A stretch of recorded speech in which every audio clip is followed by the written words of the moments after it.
2025 में जो क्वेश्चन आए हैं इसमें हम लोग आज लॉन्ग क्वेश्चन कर रहे हैं। ग्रुप सी में क्वेश्चन नंबर 9 देखते हैं कि डाइलेक्ट्रिक कांस्टेंट क्या है। पहले क्वेश्चन जितने सारे हैं वो हमारे चैनल पर उपलब्ध है, आप लोग देख लेंगे। क्वेश्चन नंबर 9 जो आया है, what is dielectric constant.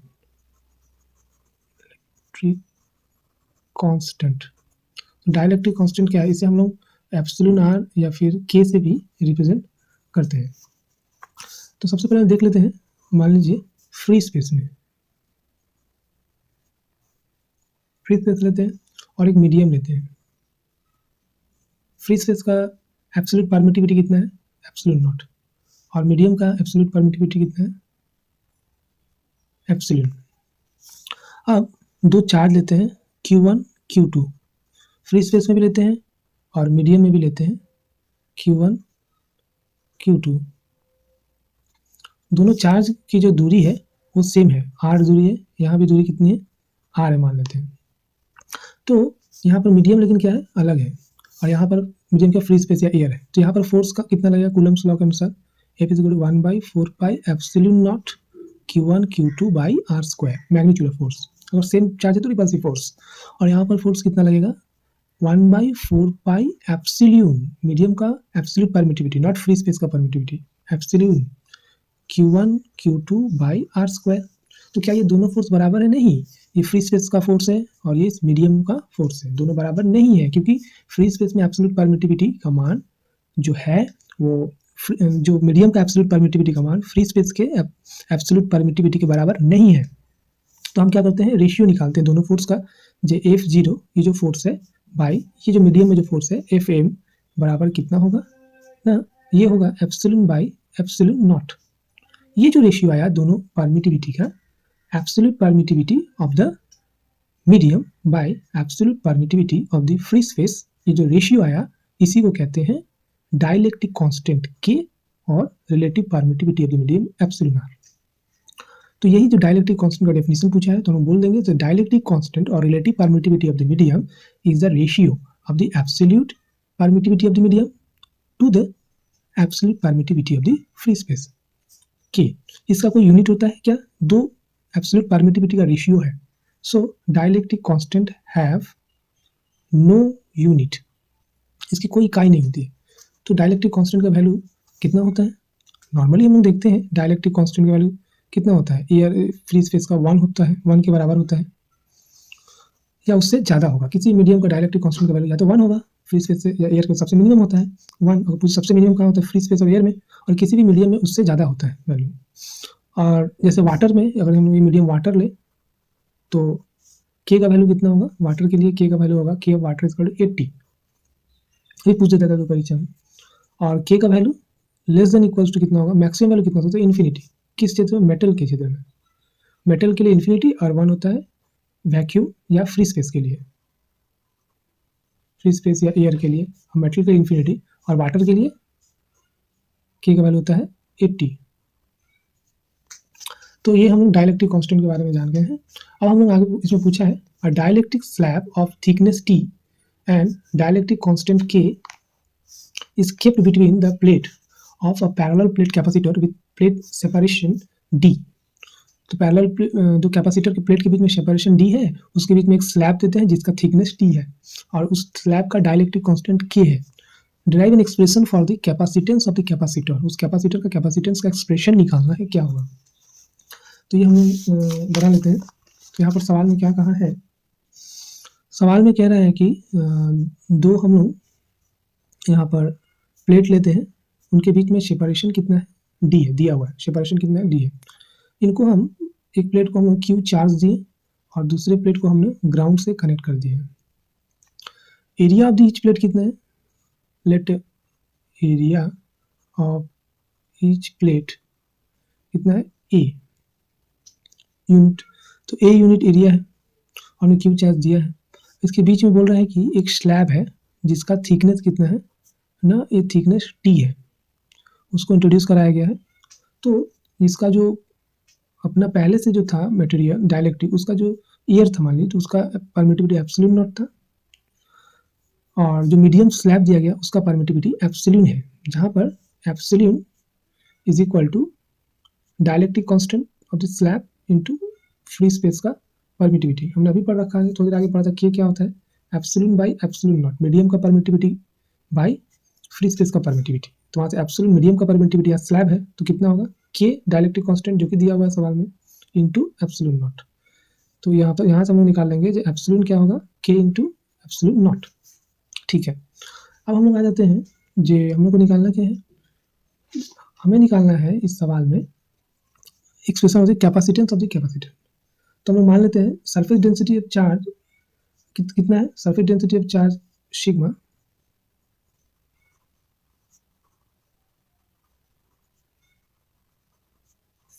Is equal to Q by A unit. किसी एक प्लेट के पास हमें क्यू चार्ज दिया, प्लेट कैरी है, तो सरफेस डेंसिटी ऑफ चार्ज कितना है? सिग्मा। तो electric field at any point near the charge conductor from coulomb से क्या लिख सकते हैं? Electric field at any point near the charge conductor from Coulomb's law हम लोग क्या लिख सकते हैं? E is equal to charge density sigma by epsilon. यहाँ पर एप्सिलॉन जो है वो हम लोग इन जनरल परमिटिविटी लिख रहे हैं फार्मूला से, इसको ये मत पकड़ लीजिएगा, ठीक है। और यहाँ से हम लोग इलेक्ट्रिक फील्ड का एक्सप्रेशन क्या जानते हैं? E is equal to electric field और पोटेंशियल का रिलेशन क्या? Is equal to minus D B by D R. तो हम लोग पुट करते हैं इज इक्वल टू ई के जगह लिखते हैं D B by D R is equal to sigma by epsilon. अब हम लोग क्या करते हैं? इंटीग्रेशन करते हैं। Integrating we get minus D V is equal to sigma epsilon D R. Integration करते हैं डी वी पर और डी आर पर। सो डी वी यहाँ पर प्लेट का पोटेंशियल भी है और यहाँ पर जीरो ग्राउंड है। सो जब प्लेट का पोटेंशियल भी है तो हम दूरी यहाँ से आर मापना शुरू कर रहे हैं, यहाँ से आर। तो यहाँ से हम चले तो कितना चले हैं? जीरो से टोटल डिस्टेंस कितना है? डी, जीरो से डी, तो डी आर जीरो से डी और पोटेंशियल भी से जीरो। इंटीग्रेशन लिमिट दे दिए। फिर हम लोग इसको और तोड़ेंगे इंटीग्रेशन। फिर integration sigma D R from zero to कहाँ तक? जीरो से यहाँ तक। टोटल डिस्टेंस है डी, ये है टी, तो यहाँ से यहाँ कितना होगा? ये दूरी कितना होगा? ये होगा ये दूरी कितना होगा? ये होगा डी माइनस टी। ये तो होगा टोटल दूरी डी है, इसमें माइनस टी करेंगे तो ये निकल जाएगा। ये कितना होगा? D minus T. तो ये जो डी माइनस टी है इसको हम लोग पुट कर देते हैं यहाँ पर D minus T sigma D R by, यहाँ पर परमिटिविटी कितना है? एप्सिलॉन नॉट हो गया, प्लस इंटीग्रेशन। अब यहाँ से यहाँ तक, अभी हम लोग कहाँ पहुँचे हैं? D minus T. D minus T से हम लोग इंटीग्रेशन लेंगे, डी माइनस टी से कहाँ तक? यहाँ से टोटल, तो डी माइनस टी से कहाँ पहुँचे? टोटल यहाँ से डी, तो डी तक पहुँचे। सिग्मा डी आर बाई यहाँ का परमिटिविटी कितना है? एप्सिलॉन। यहाँ का परमिटिविटी कितना है? एप्सिलॉन। और अब हम लोग ये जो डी वी है इसको इंटीग्रेशन करते हैं जीरो माइनस भी, और माइनस सिन पहले से था, बराबर इसको करते हैं integration sigma by epsilon not. D R को वैल्यू पुट कर देते हैं D minus T, minus zero लिखने का जरूरत नहीं है, प्लस यहाँ से हम लोग देखते हैं D sigma by epsilon, sigma by epsilon बाहर आ जाएगा, D minus D plus T, और minus plus V is equal to sigma by epsilon not D minus T plus sigma by epsilon D D कर जाएगा into T, और भी sigma common ले लेते हैं, और सिग्मा बराबर क्या हम जानते हैं? सिग्मा क्यू बाई ए, तो उसको डायरेक्ट ले देते हैं Q by A D minus T by epsilon naught plus T by epsilon, क्योंकि सिग्मा बाहर चला गया, सिग्मा बराबर क्यू बाई ए। और यहाँ से हम लोग क्या लिख सकते हैं? हम लोग क्या जानते हैं? Q इज इक्वल टू सी भी, नॉर्मली हम लोग क्या जानते हैं? कैपेसिटेंस से, और C is equal to Q by V, ये तो जानते हैं। तो क्यू बाई वी हमें लाना है, तो क्यू बाई वी करें तो ए इधर चल जाएगा, सो ए बाई पूरा नीचे आ जाएगा D minus T by epsilon naught plus T by epsilon is equal to q by v, which is nothing but a capacitance of the capacitor. Is nothing but capacitance of the capacitor. अब इसी को हम लोग next page में solve करते हैं। Next page में जो हमने लिखा है उसको फिर से एक बार हम लोग लिख देते हैं। जो क्या आया है, C is equal to nothing but Q by V is equal to A by D minus T by epsilon naught plus T by epsilon, ये तो आया है। और यहाँ से C capacitance of the capacitor is equal to A by D minus T by epsilon naught plus जो यहाँ पर था T थिकनेस बाई एप्सिलॉन, हम लोग क्या जानते हैं एप्सिलॉन बाई एप्सिलॉन नॉट मतलब K डायलेक्ट्रिक कांस्टेंट। तो यहाँ से एप्सिलॉन को हम क्या लिख सकते हैं एप्सिलॉन नॉट इंटू K। तो हम लोग एप्सिलॉन की जगह क्या लिखेंगे एप्सिलॉन नॉट इंटू K और C is equal to epsilon naught ऊपर चल जाएगा epsilon naught A by D minus T plus T by K। ये हो गया है जो टोटल कैपेसिटेंस जो निकालना था। derive the expression for the capacitance of the capacitor। तो एक्सप्रेशन कितना है C is equal to epsilon A by D minus T plus T by K। ये जो है फाइनल एक्सप्रेशन आया है। इसीलिए जो कैलकुलेशन करके यहाँ पर हम लिख देते हैं, कैलकुलेशन करके ठीक है कैपेसिटेंस कितना है, जो टोटल कैपेसिटेंस C वो कितना है epsilon naught A by D minus T plus T by K। ये जो है टोटल कैपेसिटेंस हमारा यहाँ पर आया का। जो ये जो सवाल है, जो सवाल को हम लोग और एक तरह से बना सकते हैं। इसमें जो कह रहे हैं, जो यहाँ पर हम लोग ने किया था कि हमने स्लैब को एक साइड में रख दिया था, तो हम लोग ऐसे भी तो कर सकते हैं कि कैपेसिटर का जो प्लेट है और स्लैब को उसके बीच में रखा है। स्लैब का थिकनेस T है और परमिटिविटी एप्सिलॉन है, जो कि K इंटू एप्सिलॉन नॉट के बराबर है। यहाँ पर परमिटिविटी एप्सिलॉन 0 है, यहाँ पर भी एप्सिलॉन 0 है। टोटल थिकनेस ध्यान दीजिएगा, total separation between the plates कितना है, यहाँ पर कितना था D था, तो separation between the plate D है। अच्छा, चार्ज हम लोग Q दिए हैं, एरिया ऑफ द प्लेट कितना है A है, वो हम पहले सब मेंशन कर चुके हैं। तो यहाँ पर मीडियम जो है मतलब स्लैब जो है उसका जो थिकनेस कितना है वो T है।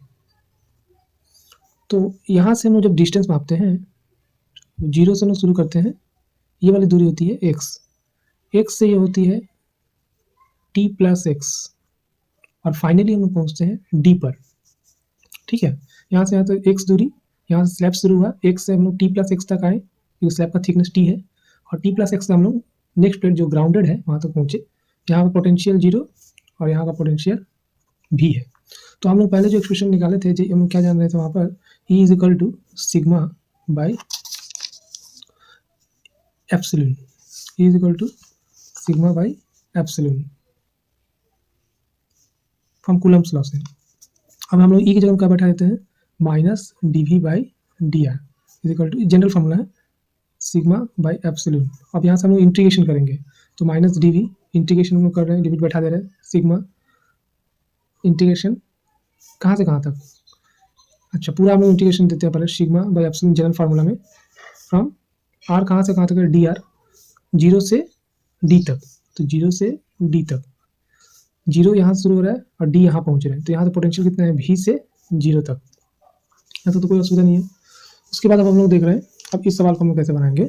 और यहाँ पर यहाँ पर पोटेंशियल कितना आ जा रहा है minus 0 minus v is equal to, इसको हम लोग तोड़ेंगे इंटीग्रेशन 0 से x तक, 0 टू x, क्योंकि हम मान ले रहे हैं लेट स्लैब यहाँ से कितना दूरी पर है x दूरी पर है, तो 0 टू x सिग्मा, यहाँ पर परमिटिविटी कितना है epsilon naught dr plus integration यहाँ तोड़ेंगे x to t plus x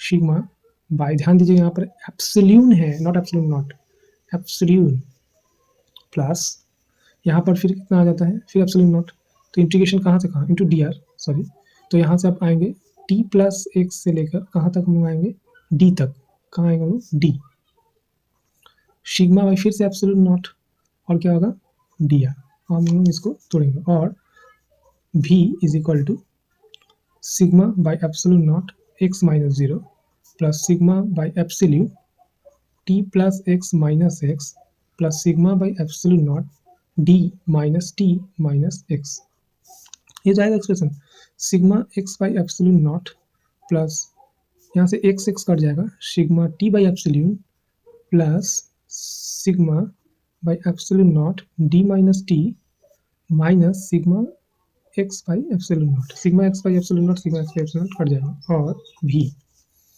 और v इज इक्वल टू, यहाँ से अगर हम देखें सिग्मा कॉमन ले ले तो क्या आ जाता है t by epsilon plus d minus t by epsilon naught, और v is equal to sigma common लिख सकते हैं q by A charge density is equal to, और एप्सिलॉन को हम लोग क्या लिख सकते हैं t, एप्सिलॉन को हम लोग लिखना है k into epsilon naught, k into epsilon naught plus d minus t by epsilon naught, और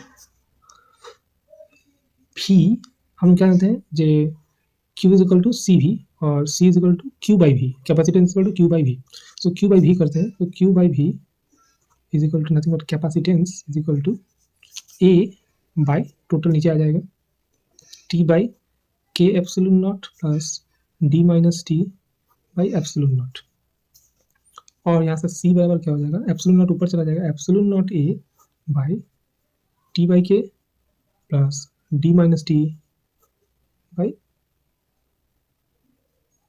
एप्सिलॉन से ऊपर जाएगा बाई 1 ही लिख देते हैं। तो यहाँ से जो फाइनल एक्सप्रेशन है, जो c का फाइनल एक्सप्रेशन जो है वो कितना है, ये c is equal to epsilon a by d minus t by 1 और लिखने की जरूरत नहीं है, प्लस t बाई k।